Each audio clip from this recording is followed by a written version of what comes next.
अब ये पहचान है उसकी। उसके बाद फिर ये अन्य कुमत जो है, कोई चोरी करता है, डाके मारता है, किसी स्वार्थवश हिंसा कर देता है, ये पहचान है। अब आप विचार कर सकते हो कि वर्तमान में कितने व्यक्तियों पर कुबद कांचड़ी चढ़गी। ऊपर से मनुष्य दिखते हैं लेकिन कर्म मनुष्य के रहे नहीं। उसके लिए सत्संग में आना आवश्यक है। सत्संग में आने से उस प्राणी को अपने कर्मों का ज्ञान होता है। जितने भी आज तक उद्धार हुए हैं वो सत्संग में आने से हुए हैं। कहते हैं एक गब्भू डाकू था, उसका नाम था गब्भू, और वो बहुत प्रसिद्ध हो गया था। अंग्रेजों के समय की बात है। उसने एक दिन डाका डालना था रात्रि के समय। उसका फिक्स टाइम होता था और उस समय नहीं वो किसी की परवाह करता था, अपना वो काम कर ही देता था। तो उसने एक डाका डालने की स्कीम बनाई, अल्टीमेटम दे रखा था कि इस दिन मैं डाका डालूंगा अंबाला में। उसके लिए पुलिस भी बहुत अलर्ट थी और वो गब्भू डाकू का नाम बहुत ज्यादा था और सभी उससे घबराते थे। अब उसका रात को उसने 1 बजे डाका डालना था। उससे पहले उसने समय व्यतीत करने के लिए देखा कि कुछ लोग एकत्रित हुए बैठे हैं। उन्हीं में जाकर बैठ गया। वहां एक संत वचन कर रहा था, प्रवचन दे रहा था, उन्हीं में बैठ गया वो। और उस संत ने परमात्मा की महिमा का गुणगान किया, अच्छे और बुरे कर्मों का निर्णय दिया। उस डाकू को वह बात समझ में आ गई कि भी जो ये पाप मैं इकट्ठा कर रहा हूं, ये धन तो यही रह जाएगा और फिर मृत्यु के उपरांत जो पाप इकट्ठे किए हैं वो साथ चले जाएंगे। उसके बाद कुत्ता बनेगा, उसके कीड़े पड़ेंगे, खाज लगेगी, टांग टूटेगी, गर्मी में पड़ा रहेगा, सर्दी में रहेगा, गधा बनेगा, कोई दवाई औषधि को पूछने वाला नहीं होगा और जितने भी पाप कमाएगा प्राणी के साथ जाए।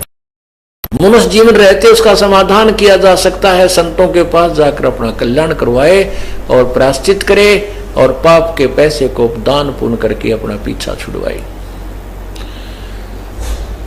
अब वो बात उस गब्बू डाकू के पक्की हृदय में बैठी, क्योंकि पुण्यात्मा अज्ञानवश ही बुरे कर्म करने लग जाती हैं और जिस दिन उनको ज्ञान होता है वो सूरवीर होते हैं, उसी दिन त्याग देते हैं सब बुराइयों को और वही परमात्मा को पाया करते हैं। जिन पे एक बीड़ी ना छूटती हो वो कितके के लिए तोड़ेगा बता। जिस पे एक बीड़ी नहीं छूटती वही नहीं तो वो परमात्मा के नाम में जो बाधक है तो वो किसकी भक्ति करेगा। वो तो कमजोर आदमी है, वो पार हो ही नहीं सकता, उसने अपने विकार त्याग नहीं होंगे। तो ये होते सूरवीरों के काम। जब ज्ञान समझ में आ जाता तुरंत त्याग देते हैं और अपनी सत कमाई करने लग जाते। तो सत्संग जब वचन हो लिए तो साधु उसके बाद समझ में आ गई डाकू के। तो उसने अपने साथी जो आने थे समय पर वो सभी आए, अपने गोली बंदूक ले गए, घोड़े गाड़ों पर चढ़ गए। जहां उन्होंने इकट्ठा होना था वो डाकू वहां पहुंच गया गब्बू। उन डाकुओं अपने साथियों से कहा, भाई आज के बाद गब्बू डाके नहीं मारेगा और ना ही कोई बुराई करेगा। आज मैंने सत्संग सुन लिया। तो डाकू नाराज हो गए, भाई हमने आज इसमें 1 लाख रुपए का फायदा होना था, ये तो दे दे। तो वो कहने लगा ठीक है भाई, मैं वो तुम्हें आज 1 लाख रुपए का जो हानि तुम्हें हो रही है वो जो मेरी पूंजी है उसमें से ले लो और बाकी मैं अपने दान पुण्य करूंगा, पीछा छुटवाऊंगा। डाकू वापस चले गए। वो सरदार था, उनका मुखिया था। तो उसने सोचा चल उस साधु के पास जाता हूं जो सत्संग कर रहा था, एक धर्मशाला में रुका हुआ था। वो गब्बू डाकू उस संत के पास गया और वहां क्वाड़ खड़खड़ाया। रात को ही संत को जगाया, कहा प्रभु जी मैंने आपका सत्संग सुना है, मैं आपके चरणों में उपदेश लेना चाहता हूं। संत ने पूछा भाई कौन है, इसी रात ने के इमरजेंसी होगी तेरी, दिन में भी ले सका था नाम तो सुबह भी आ सकता था, रात ना आने का क्या मतलब हुआ तेरा, तू कहानी बता। तो वो कहने लगा महाराज जी मैं एक बहुत भयंकर डाकू हूं, मेरा नाम गब्बू है, मैंने रात में आपका सत्संग सुना, और आपके सत्संग सुनकर मैं अपनी दिशा बदलना चाहता हूं। अब गब्बू नाम सुनते उस संत के भी पिंडी कांपन लागी, यू कड़ा गया कसाई सुबह सुबह, यू मनमाने तेरी दाढ़ा लेना आया वो तेरा ही, तो वो भी डर गया। संत बोला भाई एक काम करे बेटा, नाम तो खत तुझे उपदेश तो दे दूंगा, पर भाई तू थाने में जाकर समर्पण कर दे। कहते यहाँ पर पुलिस वाले मेरी भी घीस बांध दे रहे और यहाँ आ जाए मुझे भी तंग करें बेटा। अब साधु की बात का उसके भी असर हो गया, चल ठीक है थाने में चला जाता हूँ। तो वो गब्बू डाकू थाने में चला गया।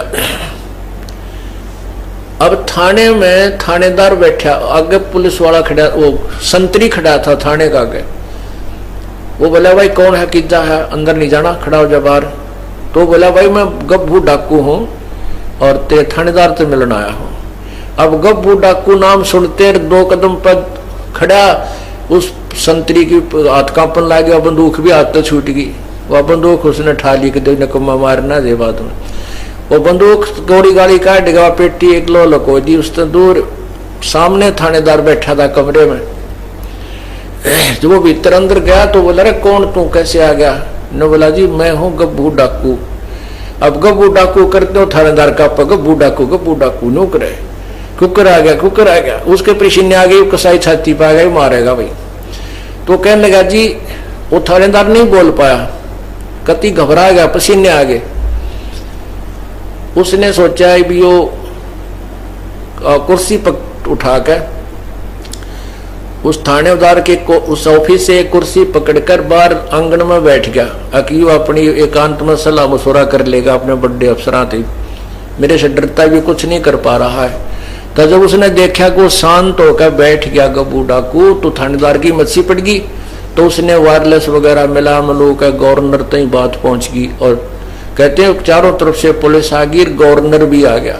अब वो इतना बड़ा डाकू थाने में आया बैठा है और वो उसने साथ ये भी कह दिया कि भी मैं आज किसी ने मारन मुरन नहीं आया, मुझे अरेस्ट कर लो, मैं अरेस्ट होने आया हूं, अपने पापों का प्रायश्चित करने आया हूं। तो ये सारी कहानी गवर्नर तक पहुंच गई 1 सेकंड में, मिनटों में। तो गवर्नर भी आ गया। अब सामने वो कुर्सी पे बैठा गवर्नर खड़ा है। गवर्नर पूछ रहा है भाई कैसे, क्या बात है? गब्बू दूर से खड़ा खड़ा कह रहा है, तू क्या चाहता है? कहने लगा मेरी बात सुन लो, मैं क्या चाहता हूं। मैंने रात ने एक सत्संग सुन लिया एक महात्मा का, और मैं आया था डाके डालन। आज ये थारी फौज तो ना डरता मैं आया था डाका डालन। मैंने वो संत के विचार सुन लिए और मेरे हृदय में गलानी होगी अपने कुकर्मों से, और मैं उसका प्रायश्चित कराने के लिए संत के पास गया था।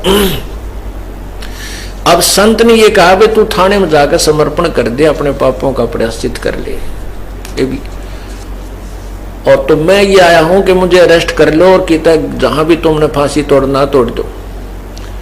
वो गवर्नर बड़े बुद्धिमान हुआ करते थे। वो कहने लगे बेटा हम जेल में तो इसीलिए डालते हैं कि बुराई छोड़ दें, आगे पाप ना करें। और तूने पहले ही समर्पण कर दिया, तू आज हृदय में तेरा जगह नहीं रही इस पाप की, जब हम तुझे बरी करते हैं, हम तुझे नहीं मारेंगे, ना कैद में डालेंगे। अब गब्बू ने सोचा ये अच्छी बात बिगड़ी भाई, ये मैंने कैद में नहीं डालते, मेरे पाप कटे को नहीं। नो बोला तुम मेरी बात मान जाओ, मुझे सजा दे दो। ने बोला भाई नहीं हम सजा नहीं देते, आप जाओ। कितना देख लिया साधु हो गया, कभी भी किसी का नुकसान कर नहीं सकता।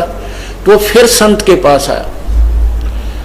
संत ने सोचा ये फिर आ गया भाई, ये तो मेरा और काम झूठा जो है ना खराब करेगा। कहने लगे बेटा क्या बात हुई? थाने में नहीं गया। उसने सारी कहानी बता दी, महात्मा जी मैं थाने में गया था, गवर्नर तक आ गया उनका, और मैंने सारी बात कह दी कि मुझे अरेस्ट कर लो, मुझे सजा दे दो, चाहे मुझे सूली फांसी तोड़ दो तुम, मैं अपने पापों का प्रायश्चित कराना चाहता हूं। तो उन्होंने मुझे कह दिया बेटा जा तू, हम तुझे कोई सजा नहीं देंगे, तू तो सजा इसलिए देते हो सुधर जाए, और तो वो सुधर गया, अब हम के सजा देंगे तुझे, तू वैसे ही संत बन गया। जब वो साधु की हिम्मत छिपड़ी का अच्छा बेटा ले नाम ले लेता। तो कहने का भाव ये है पुण्यात्माओं, सत्संग में आने से पुण्यात्माओं के शीघ्र जो ना अमल हो जाता है, प्रभाव पड़ जाता है। क्या बताते हैं सतगुरु के दरबार में जाइयो बारंबार, वो ये भूली वस्तु लखा देवे हैं, है सतगुरु दातार। सतगुरु पशु मानुष कर डारे और सिद्धि दे के ब्रह्म विचारे, यानी अपनी ताकत शक्ति से वो उस पशु को यानी मनुष्य के कर्म नहीं करता, जो डाके मारे, बुराई करे, शराब पीवे, उनको भी, उन पशु जैसे कर्म करने वालों को भी मनुष्य बना देता है और उसका कल्याण कर देता है। ऐसे सतगुरु के दरबार में कहते हैं निसंकोच और बार बार जाना चाहिए। सत साहिब।